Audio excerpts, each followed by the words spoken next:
Hello అండి, అందరూ ఎలా ఉన్నారు? ఈరోజు క్లాస్లో మనం పైనాపిల్ పేస్ట్రీ కేక్కి బేస్ని ఎలా రెడీ చేసుకోవాలనేది చూపిస్తాను. సో మీరు కనుక మన ఛానల్ని ఫస్ట్ టైం చూస్తున్నట్టయితే మన ఛానల్ని సబ్స్క్రైబ్ చేసుకోండి. సెకండ్ టైం చూసినా సబ్స్క్రైబ్ చేసుకోకపోతే సబ్స్క్రైబ్ చేసేసుకోండి.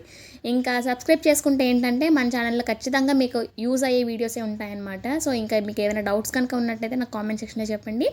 లేదు అంటే ఇన్స్టాలో అడిగినా కూడా క్లారిఫై చేస్తానన్నమాట. సో ఇంకా వీడియోలోకి వెళ్ళిపోతే ఇక్కడ పైనాపిల్ పేస్ట్రీకి బేస్ అని చెప్తున్నాను కదా, 1 kgకి నేను ఇక్కడ రెడీ చేసుకుంటున్నానండి.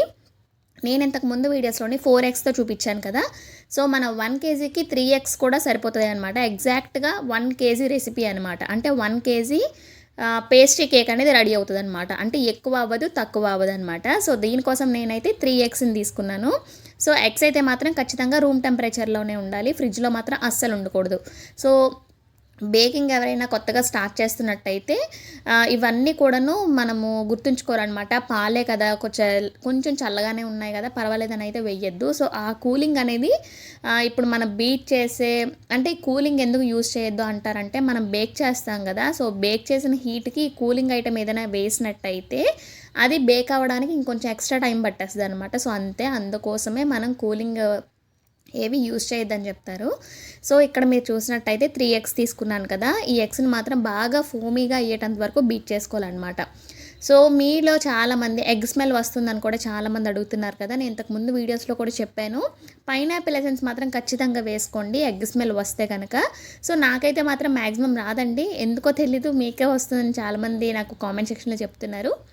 ఇక్కడ నేను 3x తీసుకున్నాను కదా, 3xకి నేను ఇక్కడ 1 కప్ షుగర్ పౌడర్ అయితే యూస్ చేస్తున్నాను. ఇక్కడ నేను ఐసింగ్ షుగర్ యూస్ చేస్తున్నానండి. దీన్ని కూడా మనం ఇంట్లోనే ప్రిపేర్ చేసుకోవచ్చు ఈజీగా. అవన్నీ నేను నెక్స్ట్ వీడియోస్లో అప్లోడ్ చేస్తాను. ఇక్కడ నేను 1 కప్ షుగర్ పౌడర్ అయితే తీసుకున్నాను అనమాట. దీన్ని కూడా మనం ఫైన్గా పౌడర్ మిక్సీ పెట్టేసుకోవాలన్నమాట. అంటే మనం బాగా పౌడరీగా చేయలేదనుకోండి, ఇది బీట్ చేయడానికి కొంచెం టైం పడుతుంది. ఎందుకు అంటే షుగర్ మెల్ట్ అయితేనే కదా మనకి ఈ ఫోమ్ అనేది వైటిష్గా తయారవుతుంది అనమాట. సో అంతవరకు మీరు బీట్ చేయాలి ఖచ్చితంగాను. ఇదే షుగర్ మెల్ట్ అవ్వలేదు అనుకోండి, మనకు కొంచెం లైట్ పేల్ ఎల్లో కలర్లోనే ఉంటుందన్నమాట బ్యాటర్ అనేది. సో లైట్ వైట్గా వచ్చినట్టయితే మనకి కేక్ అనేది వైట్గా తయారవుతుంది అనమాట. చాలా స్పాంజీగా కూడా ఉంటుంది. షుగర్ పౌడర్ అనేది మెల్ట్ అవ్వలేదు అనుకోండి, కేక్ బేక్ కూడా సరిగ్గా అవ్వదు, సరిగ్గా పొంగదు అనమాట. సో ఇక్కడ మీరు కనుక చూసినట్టయితే షుగర్ పౌడర్ అనేది బాగా మెల్ట్ అయిపోయింది. అసలు గ్రాన్యూల్స్ అనేవి అస్సలు ఉండకుండా బాగా బీట్ చేసుకోండి. ఆ తర్వాత నేను ఇక్కడ డ్రై ఇంగ్రీడియంట్స్ అనేవి వేసుకుంటున్నాను. 1 కప్ మైదా తీసుకున్నానండి, 1 teaspoon baking powder, 1/2 teaspoon baking soda అనమాట. నేను అక్కడే యాడ్ చేసేసాను, చూస్తున్నారు కదా, బేకింగ్ పౌడర్లోనే మైదాలోనే వేసేసాను.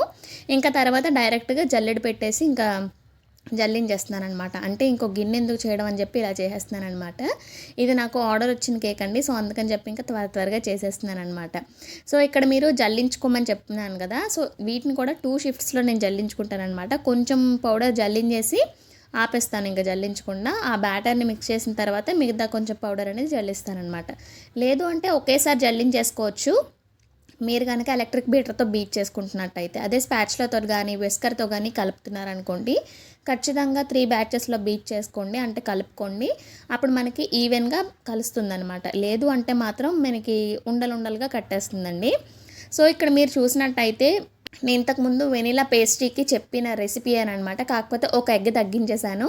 ఒక ఎగ్ మీరు ఎక్స్ట్రా వేసుకున్నట్టయితే కేక్ వెయిట్ అనేది పెరిగిపోతుంది అనమాట. సో ఎగ్ తగ్గించేసాం కదా, టేస్ట్ ఏమైనా మారుతుందా అంటే అస్సలు మారదండి, చాలా టేస్టీగా ఉంటుంది, అంతే ఫ్లఫీగా కూడా వస్తుంది అనమాట. సో ఇక్కడ మీరు కనుక చూసినట్టయితే నేను ఇక్కడ 1/2 కప్పు ఆయిల్ తీసుకున్నాను అండ్ 1 టీ స్పూన్ వరకు పైనాపిల్ ఎసెన్స్ తీసుకున్నాను అనమాట. ఇది పైనాపిల్ పేస్ట్రీకి చేస్తున్నాం కాబట్టి 1 టీ స్పూన్ అయితే సరిపోతుందండి. పైనాపిల్ ఫ్లేవర్ అనేది చాలా ఎక్కువగా ఉంటుంది అనమాట పైనాపిల్ ఎసెన్స్లోని. సో మీరు తీసుకునే ఎసెన్స్ని బట్టి కూడా మనకి క్వాంటిటీ అనేది ఉంటుందన్నమాట. నేను ఇక్కడ బుష్ కంపెనీ యూజ్ చేస్తున్నాను కదా, ఈ ఫ్లేవర్ మాత్రం చాలా టేస్టీగా ఉంటుంది. అంటే వెనీలా ఫ్లేవర్ కూడా చాలా బాగుంటుందండి. బుష్ బ్రాండ్ మాత్రం ఖచ్చితంగా తీసుకోండి. ఇది మనకి 30 ml ఉంటుంది, 20 ml చిన్న బాటిల్స్ ఉంటాయి, 1/2 లీటర్ బాటిల్స్ కూడా ఉంటాయన్నమాట. నేను ఇంకా నాకు కొంచెం ఆర్డర్స్ వస్తూ ఉంటాయని చెప్పేసి ఇంకా నేను హాఫ్ లీటర్ బాటిలే తీసేసుకున్నాను. సో బుష్ బ్రాండ్ మాత్రం చాలా బాగుందండి. మీరు యూజ్ చేసే కంపెనీ ఎసెన్స్ని బట్టి కూడా ఫ్లేవర్ అనేది ఎక్కువగా రాదనమాట కొన్ని ఎసెన్స్లు. సో మీరు కనుక ఇక్కడ చూసినట్టయితే బ్యాటర్ మిక్స్ చేయడం అయితే కంప్లీట్ అయిపోయింది ఇక్కడికి. సో నేను ఇక్కడ 8 ఇంచెస్ టిన్ అయితే తీసుకున్నాను. టిన్ తీసుకొని గ్రీస్ చేసుకున్నాను అనమాట ఆయిల్తోని. ఆ తర్వాత ఇక్కడ నేను బటర్ పేపర్ అనేది అప్లై చేసుకున్నాను అనమాట. మనం బటర్ పేపర్ తీసుకుంటే ఏంటంటే కేక్ అనేది ఈజీగా డీమోల్డ్ అవుతుందండి, అంతే, ఇంకేం లేదు. కాకపోతే ఇంకొకటి ఏంటంటే కేక్ అనేది ఈవెన్గా బేక్ అవుతుందన్నమాట, మాడిపోకుండా ఉంటుందన్నమాట బటర్ పేపర్ వల్ల. సో ఆయిల్ వేసుకునే బటర్ పేపర్ అనేది గ్రీస్ చేసుకోండి, చాలా ఈజీగా డీమోల్డ్ అవుతుంది అనమాట. ఆయిల్ వేసుకోకపోతే ఏంటంటే బటర్ పేపర్ కూడా అంటుకునే ఛాన్సెస్ ఉంటాయి. సో మీరు కనుక ఇక్కడ చూసినట్టయితే బ్యాటర్ వెయిట్ కూడా నేను మీకు ఇప్పుడు చూపిస్తాను. బ్యాటర్ వెయిట్ మనకి దగ్గర దగ్గర 450 గ్రామ్స్ వచ్చిందనమాట. మనకి కేక్ వెయిట్ దగ్గర దగ్గర 500 గ్రామ్స్ వరకు వచ్చేస్తుంది. ఎందుకు అంటే మనము బ్యాటర్ 450 గ్రామ్స్ రెడీ చేసుకున్నాం కదా, ఇంకా ఇది బేక్ అయిన తర్వాత దీంట్లో ఉండే ఎయిర్ బబుల్స్ దాని వెయిట్ ఇంకొంచెం పెరుగుతుంది అనమాట. 50 to 70 గ్రామ్స్ వరకు పెరుగుతుంది 1 kg కేక్ కాబట్టి. సో ఇప్పుడు మీరు చూసినట్టయితే 450 గ్రామ్స్ వరకు దగ్గరగా వచ్చింది కదా. సో దీన్ని నేను ఇప్పుడు ప్రీ హీట్ చేసిన కుక్కర్లో పెట్టేసుకుంటానమాట. సో మనము ఏ కేక్ బ్యాటర్ అయినా సరే టిన్లోకి వేసుకున్న తర్వాత ఒక 2 to 3 టైమ్స్ వరకు ట్యాప్ చేసుకోవాలన్నమాట ఖచ్చితంగాను. లేదు అంటే ఏమవుతుంది అంటే కేక్ మధ్యలో బేక్ అయిన తర్వాత పెద్ద పెద్ద కన్నాల్లాగా వచ్చేస్తాయి అనమాట. అలా రాకుండా ఉండడానికి మనం ట్యాప్ చేసుకోవాలి. ఆ బబుల్స్ ఏమవుతాయంటే పైకి వచ్చి తేలిపోతే ఆ లోపల కన్నాలు ఏమి కూడా ఉండకుండా ఉంటాయి అన్నమాట. అండ్ నెక్స్ట్ ఇక్కడ నేను ఆల్రెడీ కుక్కర్ అనేది ప్రీహీట్ చేసి పెట్టేసుకున్నానండి. కొంచెం 10 minutes అవుతుందన్నమాట కేక్ బ్యాటర్ మిక్స్ చేసే ముందే. సో ఆ తర్వాత కుక్కర్లో పెట్టేశాను కదా. ఈ కేక్ మనకు బేక్ అవ్వడానికి ఎగ్జాక్ట్గా 40 minutes అయితే సరిపోతుందండి. ఎందుకంటే మనం 3x వేసుకున్నాం కదా, ఈజీగా 40 minutes అండి. ఇంకా మీరు బేక్ చేసే అంటే ఫ్లేమ్ని బట్టి కూడా చేంజ్ అవుతుంది అనమాట. 45 minutes కన్నా ఒక్క నిమిషం కూడా ఎక్కువగా ఉంచొద్దు. మీరు ఒక్క నిమిషం కూడా ఎక్కువగా ఉంచారంటే కేక్ కలర్ అనేది ఖచ్చితంగా మారిపోతుంది అనమాట. కేక్ కలర్ మారిపోతుంది, ఇంకా లోపల కేక్ కలర్ మారిపోతుంది, పై టాప్ లేయర్ అంతా కూడా మారిపోతుంది అనమాట, కలర్ వైటిష్గా ఉండదు. అండ్ నెక్స్ట్ ఇక్కడ సైడ్స్కి స్క్రాప్ చేసుకున్న తర్వాత కేక్ని అయితే నేను ఇక్కడ డిమోల్ చేశాను. చాలా స్పాంజీగా వచ్చిందండి. ఇంకా ఈ వీడియోలో మీరు కేక్ స్పాంజ్ని ఎలా చేసుకోవాలో చూసారు కదా. నెక్స్ట్ వీడియోలోని దీన్ని ఐసింగ్ ఎలా చేసుకోవాలి, పైనాపిల్ కేక్కి ఫిల్లింగ్ ఎలా చేసుకోవాలనేది నెక్స్ట్ వీడియోలో చూపిస్తాను. ఇంకా ఈ వీడియో మీకు ఎలా అనిపించిందో కింద కామెంట్ సెక్షన్లో చెప్పేయండి.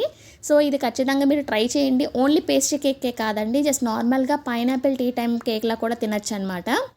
ఇప్పుడు మనకి బయట బేకరీస్లోని కానీ ఇప్పుడు పాల షాపుల్లో కానీ చిన్న చిన్న కేక్స్ అమ్ముతూ ఉంటారు కదా. సో ఆ కేకే అనమాట ఇది. కాకపోతే మీరు ఇంకొంచెం yellow colour food colour add చేశారంటే ఎల్లో కలర్ కేక్లా వస్తుంది కదా, మధ్యలో టూటీ ఫ్రూటీ కూడా యాడ్ చేసుకోవచ్చు అనమాట. సో చాలా టేస్టీగా ఉంటుందండి పైనాపిల్ కేక్ అనేది. టీ టైం కేక్లా కూడా చాలా బాగుంటుంది.